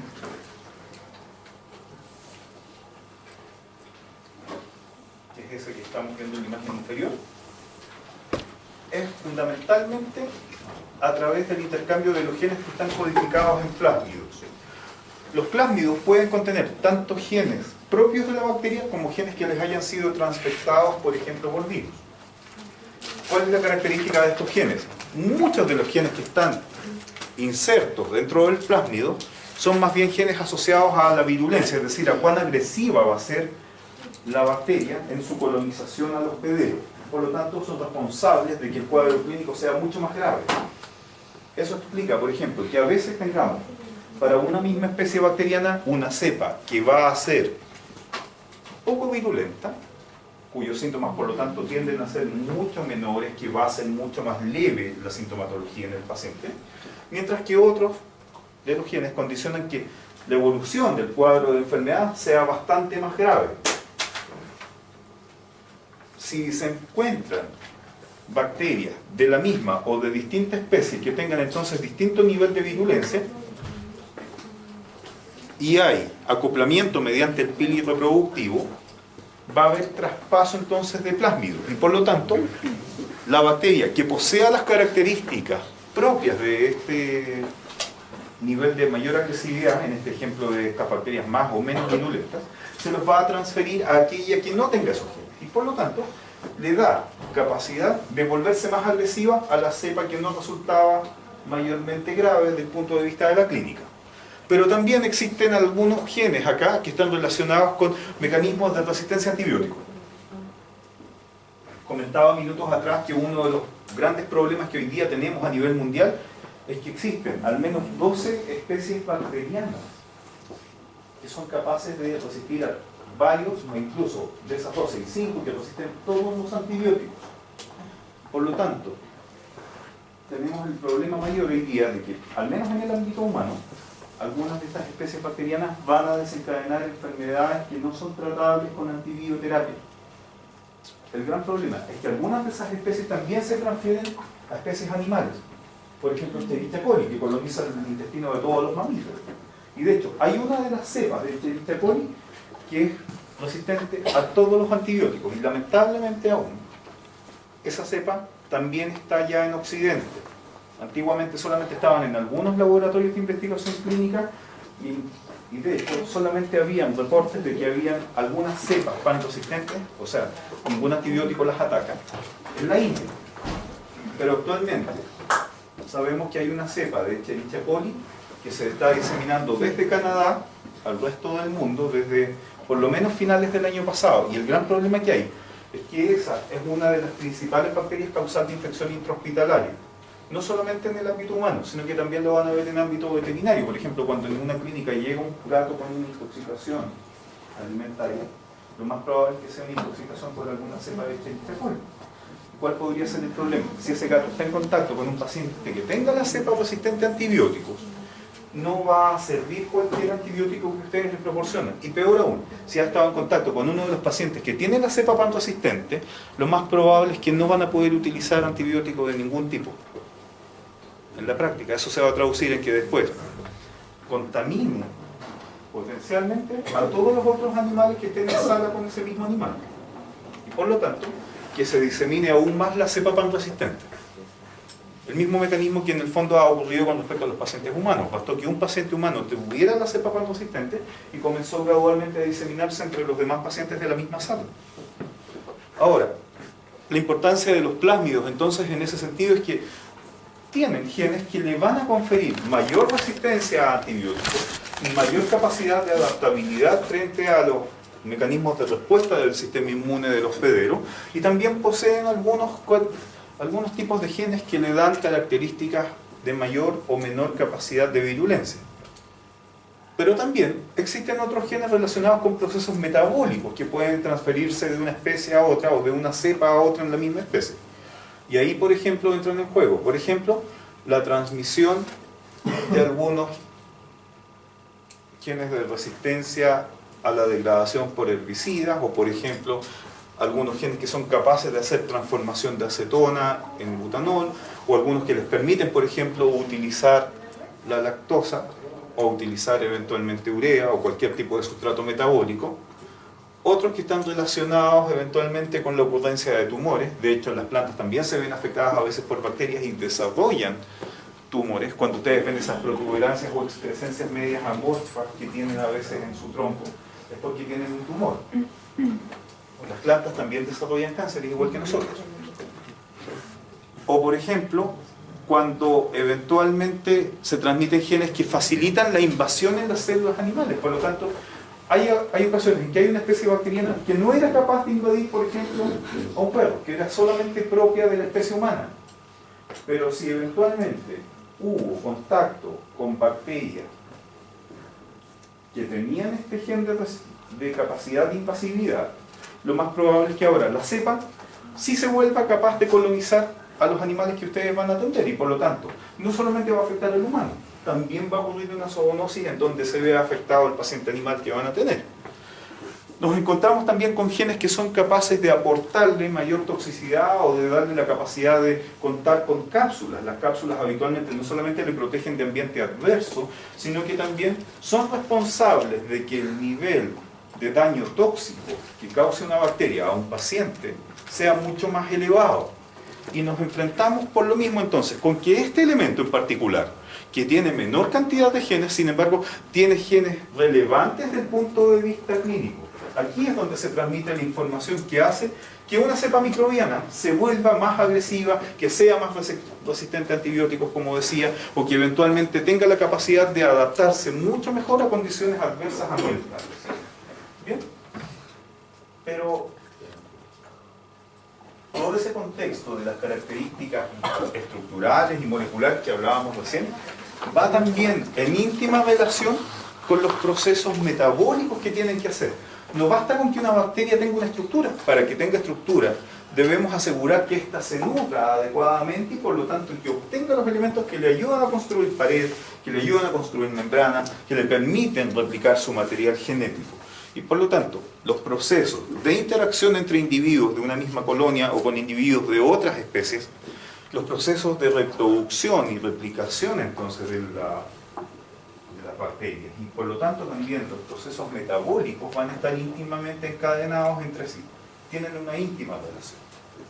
En la práctica hay que recordar que del momento en que todo ser viviente, toda célula necesite para reproducirse, para subsistir, obtener nutrientes, estos nutrientes tienen que estar en ciertas proporciones respecto de los requerimientos que tenga en ese determinado momento el individuo, en este caso las bacterias. Y por lo tanto, este proceso, la nutrición, va a pasar por una secuencia de eventos que están íntimamente relacionados entre sí. La obtención o adquisición de los nutrientes, asegurar que en su estructura de membrana, como veíamos recién, al tener canales iónicos, al tener proteínas de transmembrana, al tener una composición de fosfolípidos en la mayor parte de esta pared, de esta membrana, permitan entonces que puedan ingresar, que puedan ser transportados estos nutrientes y que además puedan luego ser distribuidos dentro del interior de la misma bacteria. ¿Y para qué? Para que finalmente estos puedan ser utilizados y de esa manera asegurar entonces que se mantenga la estructura, que se regenere la estructura si es necesario en algunos casos y que también se pueda producir la replicación o reproducción. Y obviamente cuando usamos nutrientes, como pasa en todas las células, no solamente se generan productos metabólicos útiles, sino que también hay resultado de un proceso de eliminación de desechos tóxicos. Y uno de los ejemplos clásicos, por ejemplo, es la fermentación. Muchas de las bacterias que se usan en procesos industriales, por ejemplo, cuando se hace producción de vino, van a hacer fermentación, un tipo de fermentación que es fermentación alcohólica. En todos los procesos de fermentación, igual como pasa en la respiración celular, el hecho fundamental que ocurre es la formación de ATP como fuente de energía. ¿Cuál es la particular diferencia? Dentro de los distintos procesos de fermentación, además de la eliminación de CO2 como desecho tóxico, se elimina un compuesto secundario. Y ese compuesto secundario es el que a nosotros nos resulta útil. Por ejemplo, el alcohol, de la fermentación alcohólica. Cuando se pone una bacteria a fermentar jugo de uva, lo que va a hacer en este caso es obtener las azúcares del jugo de uva, se forma ATP para que crezcan aún más las colonias bacterianas, pero ¿qué va a pasar? Va a empezar a burbujear. Las burbujas no son otra cosa que el CO2 que se está expulsando. Pero ¿qué empieza a pasar además? Empieza a salir el típico olor a etanol que le sentimos obviamente al vino, al pisco, a la formación del vodka, por ejemplo. Y lo que está ocurriendo en ese caso, ¿qué es? Está eliminándose un desecho bacteriano, que es el etanol, el alcohol que nosotros consumimos, producto de la degradación entonces de las azúcares. Lo mismo pasa con la cerveza, cuando se usa saccharomyces para formar cerveza. La levadura, en este caso, también hace fermentación alcohólica.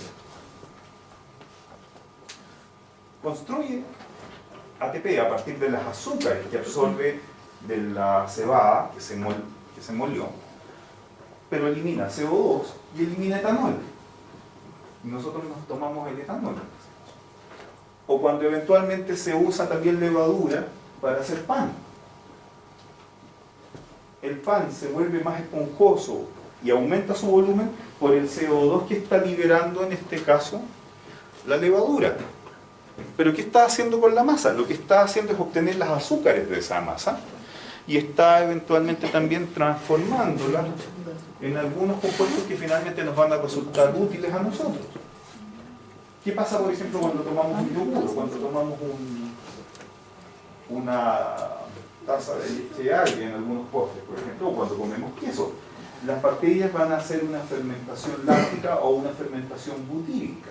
Cuando hacen fermentación butírica permiten que tengamos mantequilla. Cuando hacen fermentación láctica, la leche se vuelve agria. Cuando hacen fermentación caseínica, lo que va a ocurrir en este caso es que se va a formar queso. Por lo tanto, las usamos desde el punto de vista de la industria alimentaria también. Pero, indudablemente, si tienen esa aplicación, es porque también en la naturaleza hacen los mismos procesos. Entonces, la gran mayoría de las bacterias, por lo tanto, van a tener entonces que recibir nutrientes y van a tener que utilizarlos de alguna forma. Uno de los ejemplos que les di recién, que es el de la fermentación, pero hay otros procesos más que van a hacer. En lo general, entendiendo que las bacterias son células, entonces, ¿qué tienen que hacer? Utilizar fundamentalmente compuestos orgánicos. Por lo tanto, usan carbono, usan oxígeno, usan nitrógeno, usan hidrógeno, usan fósforo, usan azufre y usan elementos en menor proporción que conocemos como elementos traza. Lo que más usan en general, como todas las células en general, es carbono, oxígeno, nitrógeno, hidrógeno y en menor proporción fósforo y azufre. ¿Dónde encontramos particularmente estos átomos? Los encontramos formando parte de los carbohidratos, los encontramos formando parte de las proteínas, por lo tanto de los aminoácidos que componen las proteínas. Los encontramos formando los ácidos grasos, los lípidos, los fosfolípidos. Los encontramos también constituyendo el ADN y el ARN. Por lo tanto, la utilización de átomos, como los que vemos acá, permite entonces la construcción de las moléculas orgánicas que utiliza cualquier célula, cualquier ser viviente.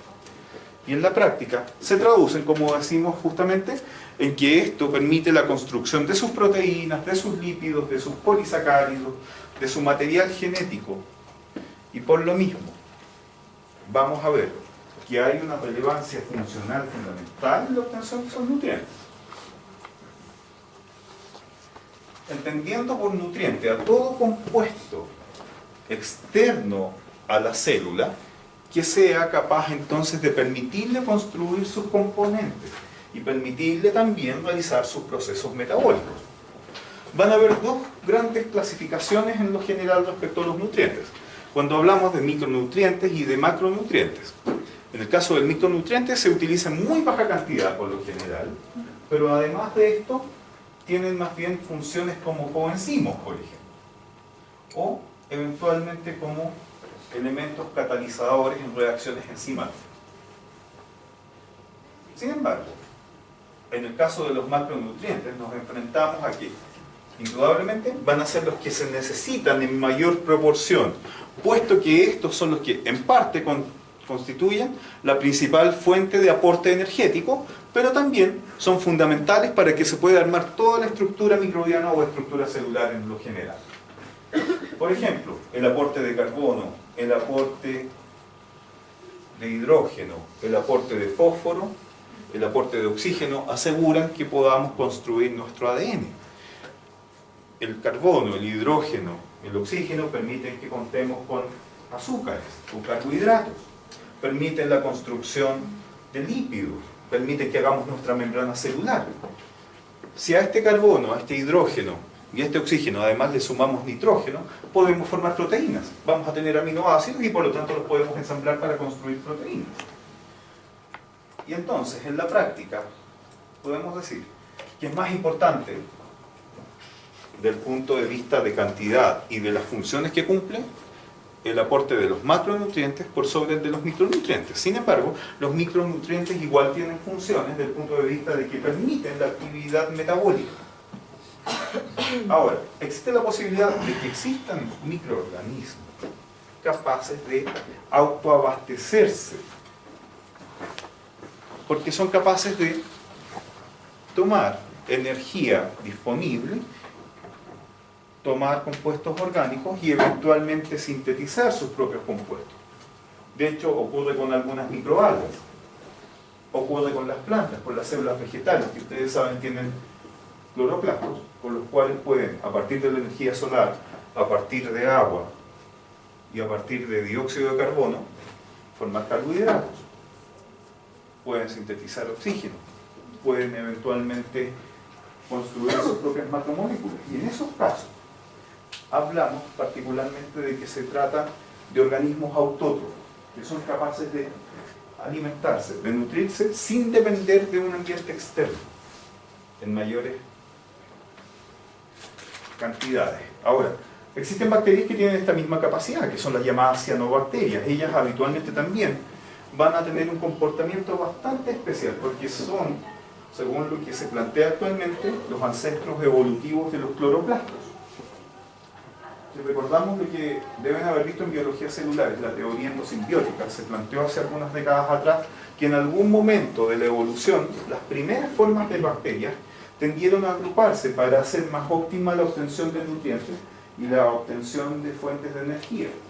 Habían bacterias que tenían la capacidad más elevada de producir energía, pero su capacidad de obtención de nutrientes no era muy adecuada, mientras que habían otras que podían obtener nutrientes en una gran cantidad, pero no eran capaces de ser eficientes en la producción energética. Eso llevó probablemente a que en algún momento comenzaran a fusionarse, y eso llevó a que se formaran los primeros organelos, a que se formaran, por ejemplo, los cloroplastos en las células vegetales, en las microalgas, a que se formaran los ribosomas, o más bien dicho, mutaran los ribosomas, y llevó también a que se formaran las mitocondrias. Pero también hoy día se plantea que fue una de las razones de por qué se forman los retículos endoplásmicos. Lo otro que se sabe en la actualidad es que también algunas de estas bacterias, entonces, volviendo al tema de lo que son las bacterias propiamente tales, tenían capacidad de hacer entonces procesos de producción espontánea de nutrientes, que vamos a llamar entonces autótrofas. No van a depender de que otro organismo les proporcione nutrientes, por lo tanto, de forma tan relevante. Existen algunas que son capaces de utilizar la luz. Ahí hablamos, por ejemplo, de las cianobacterias. Ellas utilizan la radiación solar para poder producir sus propias fuentes de azúcares, por ejemplo. Es lo que pasa con las plantas, entendiendo que las células vegetales cuentan con cloroplastos que serían derivados evolutivos de esas cianobacterias y que tienen, por lo tanto, también la capacidad de, utilizando la radiación solar, de formar, como decíamos, azúcares, particularmente formar almidón. En el caso de las cianobacterias van a poseer un compuesto que se llama clorofila, el mismo que encontramos en los cloroplastos vegetales. Y esa clorofila es capaz, por lo tanto, de utilizar entonces la radiación solar y de esta manera hacer este proceso eficiente de conversión a otros compuestos metabólicos y a otras fuentes de energía. Pero también encontramos en la naturaleza organismos que son capaces de hacer procesos de quimiosíntesis, habitualmente mediante reacciones oxidativas. Esto, en el caso de las bacterias, solamente ocurre con unas pocas o cuantas especies. La gran mayoría, sin embargo, de los organismos vivientes tienden a ser más bien heterótrofos, o sea, dependemos de otros organismos para obtener energía.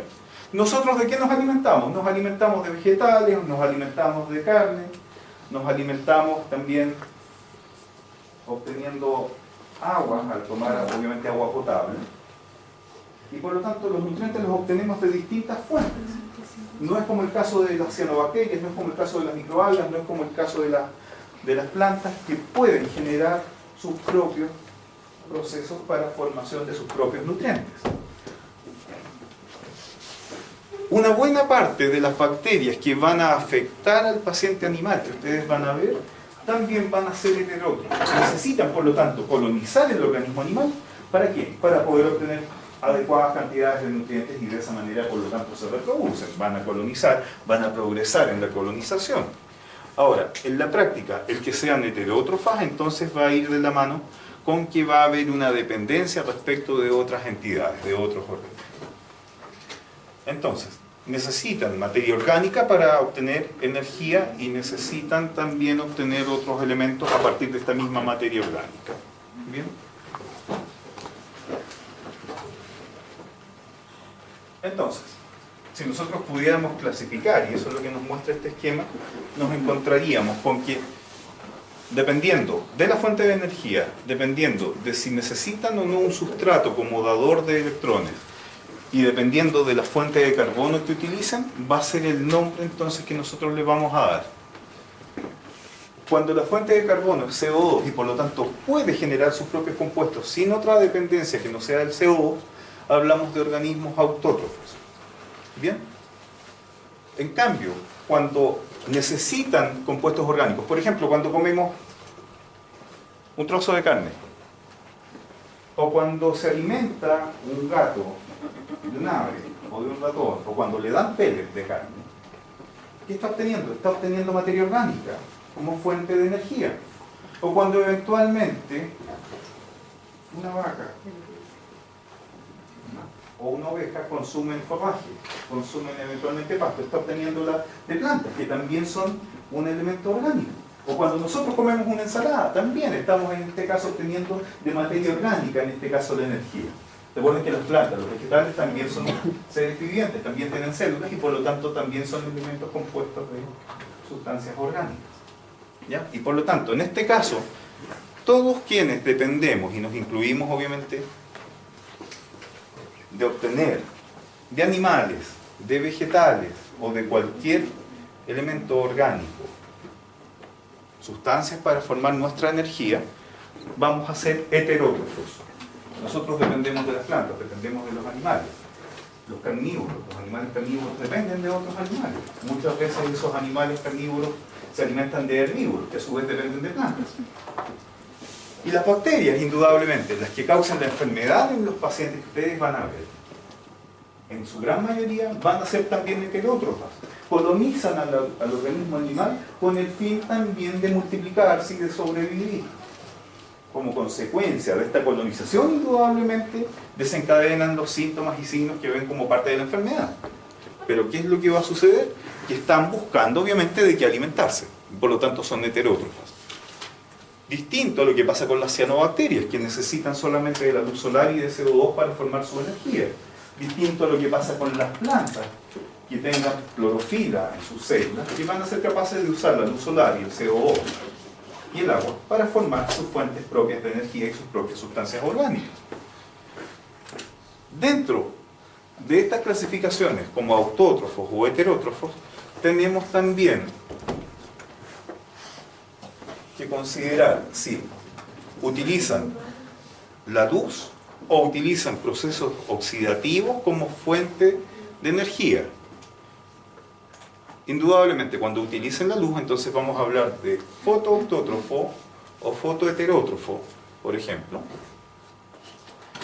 Pero a esto además le sumamos otro elemento de clasificación. Si usan eventualmente un dador de electrones que sea inorgánico, en cuyo caso vamos a usar el sufijolito o el trifijolito, o si son necesarias la obtención de nutrientes orgánicos, y por lo tanto hablamos de oro. ¿Ya? Por lo tanto tenemos fotolitoautótrofo, es decir, usa la luz como fuente de energía, pero en este caso utiliza, por ejemplo, un metal, o por ejemplo cualquier compuesto inorgánico como dador de electrones. Pero puede producir su propia energía, como pasa con las plantas, como pasaba con las cianobacterias. Tenemos los fotolitoheterótrofos, los fotoórgano-autótrofos, los fotoórgano-heterótrofos. Pero los que resultan más relevantes, quizás del punto de vista clínico, si ustedes se fijan bien, son los quimio-lito y los quimio-órgano-heterótrofos, más que los quimiolito y quimio-órgano-autótrofos. ¿Por qué? Son fundamentalmente estos dos grupos que realmente van a desencadenar el cuadro clínico al momento que afecten al paciente animal, porque lo van a colonizar para obtener sus nutrientes. ¿Cuál es la esencia en este caso? Que usan procesos oxidativos, muchas veces van a utilizar por lo tanto compuestos orgánicos que sirven como dador de electrones, por eso es que colonizan al organismo para obtener esos compuestos orgánicos, y es más, obviamente necesitan de estos para poder formar su fuente de energía. Entonces, por principio nos vamos a dar cuenta de que los heterótrofos van a constituir el mayor grupo de las bacterias que causan la enfermedad en el paciente animal. En segundo lugar, que la mayor parte de las veces están asociadas a que obtienen, mediante el proceso oxidativo, desde compuestos orgánicos, esta fuente energética. ¿Y quién le aportó el compuesto orgánico? Se lo aportó el organismo de su paciente. Indudablemente, eso lleva de la mano a que cuando hagamos nosotros los estudios en laboratorio, cuando por ejemplo ustedes toman una muestra de secreción, o toman la muestra diarreica, o toman eventualmente una endoscopía, no solamente se tenga que estudiar mediante una biopsia, sino que para el caso de los microorganismos tengamos que hacer muchas veces un cultivo. Y los cultivos se hacen en medios que permiten la proliferación de estos microorganismos. Existen algunos medios que van a ser bastante más complejos que otros. Eso permite, por lo tanto, que tengamos la capacidad de aportarle mayor o menor cantidad de nutrientes, y no solo eso, sino hacer más selectivo o menos selectivo el ambiente en donde van a tener que proliferar las bacterias que estamos estudiando. La finalidad de poder llegar al diagnóstico y poder decirle, sí, efectivamente, por ejemplo, es una Escherichia coli, o eventualmente es una clamidia citática que está afectando al animal que ustedes estén estudiando, va a ir necesariamente de la mano con que tenemos que asegurar en el laboratorio que crezcan adecuadamente para poder observarlos.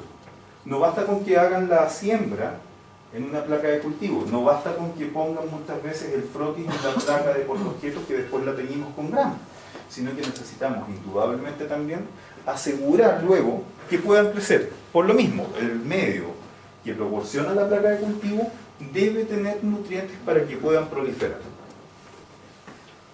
Y como vemos de hecho acá, van a haber varias condicionantes. Dentro de las condicionantes tenemos entonces que debe haber aporte de los mismos macronutrientes que recién mencionábamos. Por ejemplo, sulfato de amonio, que tiene azufre, oxígeno, nitrógeno, hidrógeno. O por ejemplo, fosfato de potasio. ¿Qué es lo que tenemos acá? De nuevo, oxígeno e hidrógeno, pero además tenemos fósforo y tenemos un elemento traza que en este caso va a ser potasio. O tenemos, por ejemplo, cloruro de calcio. Y tenemos también glucosa. ¿Qué es lo que estamos aportando en el fondo? Le estamos aportando macro y micronutrientes. Tenemos también que para cada tipo de microorganismo nosotros podemos condicionar la proporción de estos nutrientes en los medios. Esas diferencias de proporción de nutrientes, por lo tanto, aseguran que nosotros podamos hacer estudios diferenciales respecto a cómo estos van a crecer.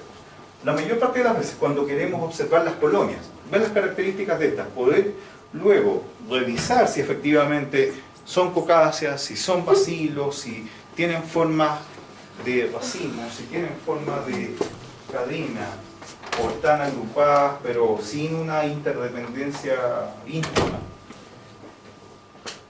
Lo hacemos mediante la siembra en medios sólidos. Los medios sólidos habitualmente usan agar o utilizan gelatina para darle entonces un sitio de siembra que asegure la proporción adecuada de nutrientes. En otras ocasiones, cuando queremos ver específicamente qué procesos metabólicos hacen, lo que hacemos es colocar en este caso a las bacterias en medios semisólidos o en medios líquidos. Estos medios líquidos y estos medios semisólidos aseguran, por lo tanto, que nosotros le demos un compuesto en forma específica que permite evaluar si es o no capaz de metabolizarlo, si es o no capaz de degradarlo.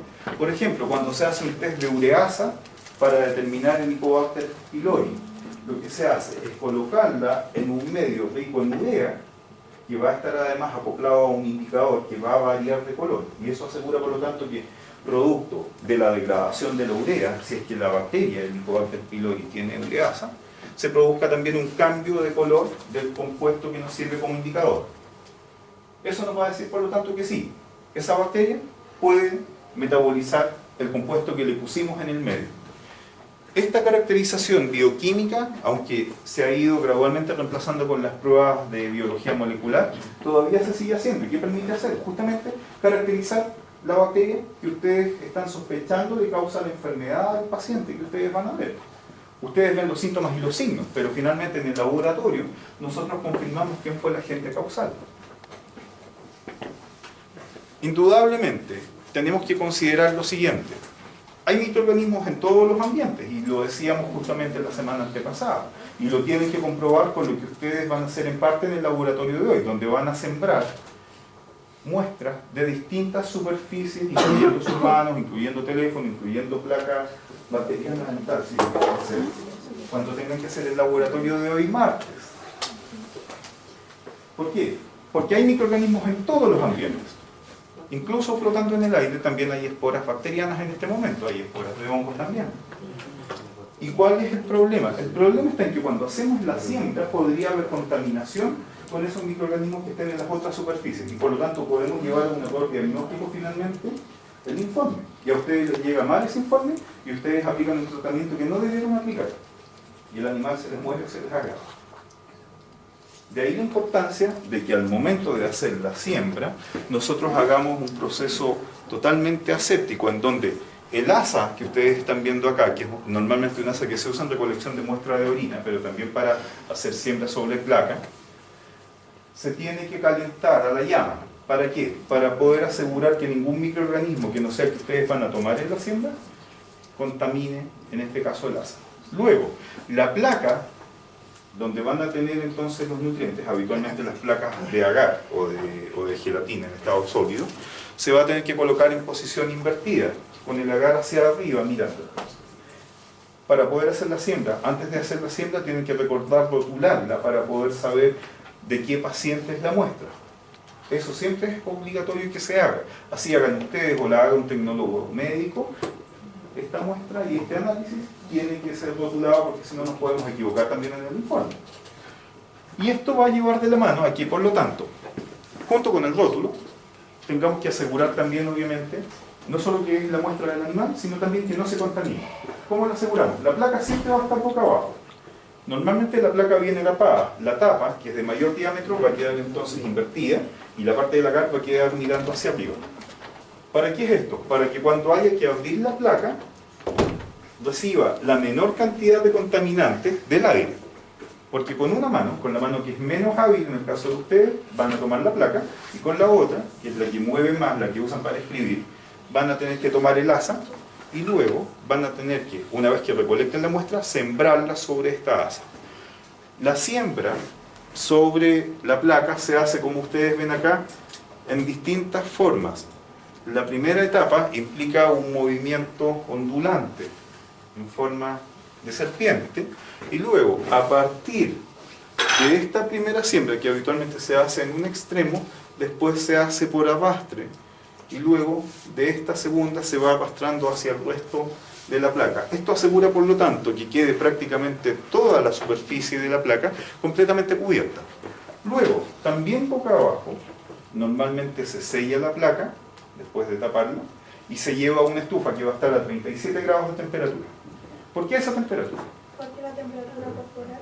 Correcto, la mayor parte de los mamíferos, incluyendo los que ustedes van a atender, tienen una temperatura que está entre 36 grados y medio, como mínimo, hasta unos 39 o 40 grados. Por ejemplo, en el caso del gato tiene un par de grados más que el paciente humano en promedio. Los gatos tienen habitualmente 38 grados y medio como temperatura promedio, el paciente humano tiene 36 grados y medio a 37. Entonces va a depender mucho de cuál sea la especie con la que ustedes tengan que trabajar en términos de que le van a tomar la muestra como paciente. Tener en cuenta cuál es su rango de temperatura para asegurar también la temperatura de siembra en el laboratorio. ¿Ya? La temperatura de siembra tiene que ver justamente con la temperatura corporal, por una razón esencial. Las enzimas actúan eficientemente a esa temperatura. Por lo tanto, por ejemplo, en el caso de bacterias de un gato, debiésemos colocar actualmente a 38 grados y medio en la estufa. Eso aseguraría que crezcan eficientemente. Si la colocan a 35 grados, lo más probable es que se demoren en crecer. Si la colocan a 44, van a crecer, pero lo más probable es que va a haber una muerte más rápida de las bacterias. Por la temperatura más elevada, también se activan más rápidamente y se empiezan a denaturar en sí. Además, en algunos casos hay estufas que van a tener un suministro de CO2. ¿Por qué? Porque hay bacterias que crecen mejor cuando hay CO2 que cuando hay oxígeno en mayor cantidad.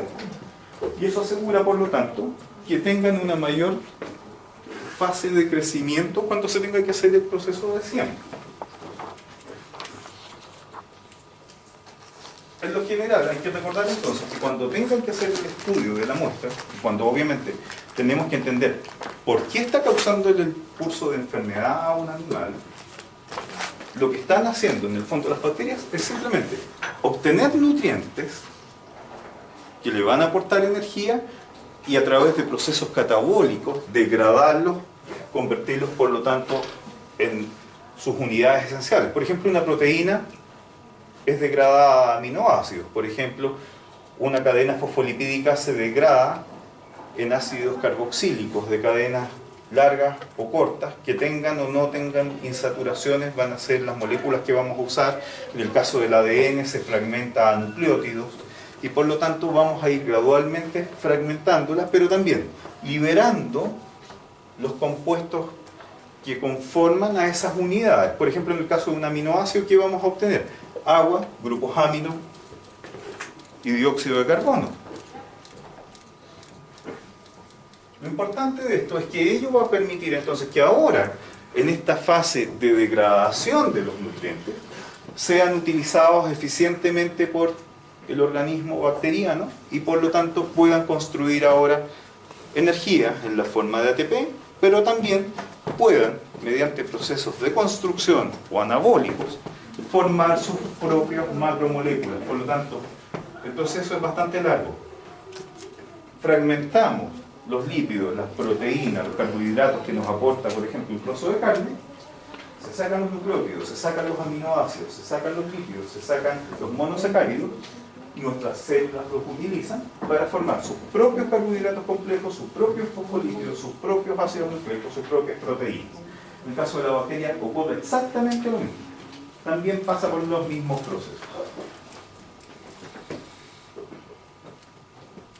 Ahora, dentro de estos procesos, la fuente de obtención de energía más importante se relaciona con el ATP.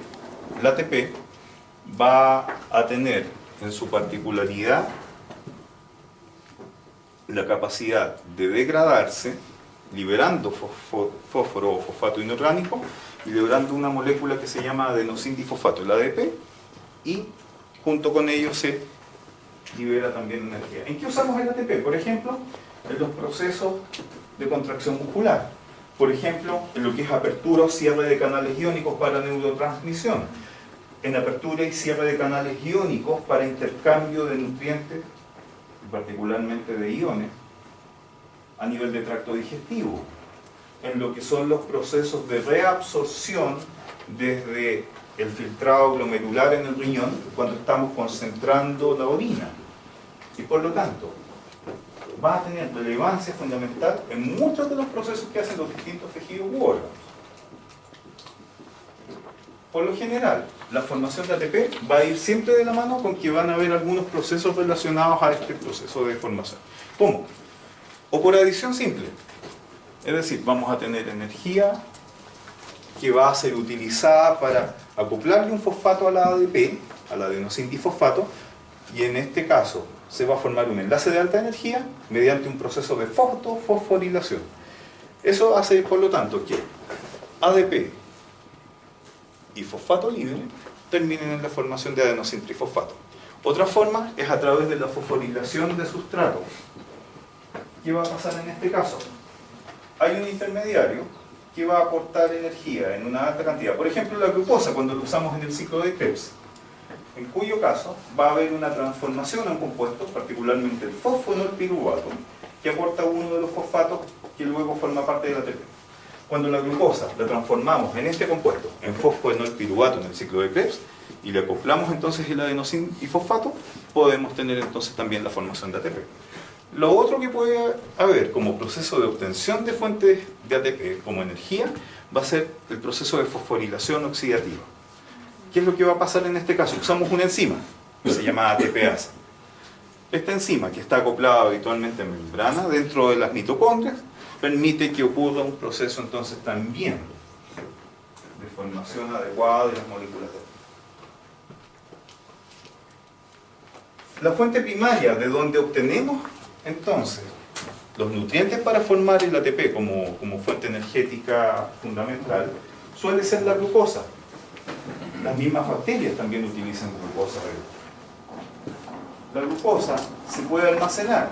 En el caso de las plantas se almacena como almidón, en el caso de los animales la almacenamos en la forma de glucógeno y puede eventualmente, cuando es utilizada a nivel celular, oxidarse a través de glicólisis, llegando entonces a la formación de piruvato. Al piruvato, luego, mediante el proceso de conversión, lo convertimos en fosfoenolpiruvato. El fosfato que se le acopló entonces al piruvato lo aportan al ADP y se forma entonces energía en forma de ATP. Pero también se puede hacer un proceso de oxidación por vía del ciclo de las pentosas, en cuyo caso se van a formar azúcares llamadas ribosas, y a estas le acoplamos fosfato. Esta vía de las ribosas permite la construcción de ADN también. ¿Qué más vamos a tener como proceso metabólico? Glicólisis. Vamos a ver que muchas veces va a haber entonces una degradación de la glucosa, va a ir perdiendo carbono, va a ir formándose entonces ADP a partir de la degradación de ATP. Ahora usamos el ATP y lo vamos gastando. Y por lo tanto, primero la glucosa la convertimos en glucosa 6-fosfato, luego esta glucosa 6-fosfato la transformamos a fructosa 6-fosfato y gradualmente entonces vamos a llegar a un producto final que va a ser piruvato. Y de nuevo, ¿qué hacemos con el piruvato? Construimos ATP otra vez. Por lo tanto, es un proceso que está acoplado partiendo primero por la utilización del ATP y luego para la formación final entonces de ATP. En la práctica, con la glucosa podemos formar 2 moléculas de piruvato en un proceso que no va a necesitar en este caso de oxígeno, que es un proceso por lo tanto más bien aeróbico, y que habitualmente en el caso de la bacteria ocurre en el citosol de la bacteria. Ahora, ¿cuál es el rendimiento de este proceso que estamos viendo acá, llamado glicólisis? Permite formar 2 moléculas de ATP, construye 2 moléculas de NADH, o nicotidamina de nucleótido hidrogenado, y además 2 moléculas de piruvato. Ese piruvato puede ser utilizado o en fermentación o en el ciclo de Krebs. Hay bacterias que hacen el ciclo de Krebs y que son justamente las precursoras evolutivas de lo que son nuestras mitocondrias. Esas bacterias, igual como ocurre en las mitocondrias de las células del animal, van a tener entonces un proceso en el cual el piruvato se incorpora a una secuencia de eventos en donde se convierten en una serie de ácidos orgánicos, terminando finalmente en la formación entonces de energía. ¿Y qué va a pasar en este caso? Nos vamos a enfrentar a que habitualmente este proceso del ciclo de Krebs suele estar acoplado entonces a la glicólisis, por lo general. Ahora, ¿cuál es la diferencia respecto al proceso que veíamos recién, en donde solamente hay glicólisis participando como proceso? Que este es un proceso más bien aeróbico. Este sí requiere de oxígeno. En segundo lugar, que la eficiencia energética es más alta. 38 moléculas de ATP por cada molécula de glucosa que se utilice. Que veíamos en el anterior, solamente 2 moléculas de ATP. Por lo tanto, el ciclo de Krebs le da una mayor eficiencia de producción de energía, en este caso al organismo. Habitualmente, en el caso del ciclo de Krebs, también ¿con qué nos vamos a encontrar? Nos vamos a encontrar con que va a estar acoplada a la membrana interna, en el caso de las bacterias gram negativas. Solamente se ha visto que en el caso de bacterias gram negativas son capaces de hacer este tipo de proceso. Y curiosamente, son esas bacterias gram negativas las que evolutivamente están relacionadas con la formación de nuestras mitocondrias. Las mitocondrias, entendiendo que evolutivamente derivan de este tipo de bacterias, tienen entonces esta capacidad de generar mucha más energía y por lo tanto esto nos va a permitir entonces comprender mucho mejor el por qué muchas veces van a ser mucho más eficientes en su proceso de reproducción en comparación con las bacterias gram positivas.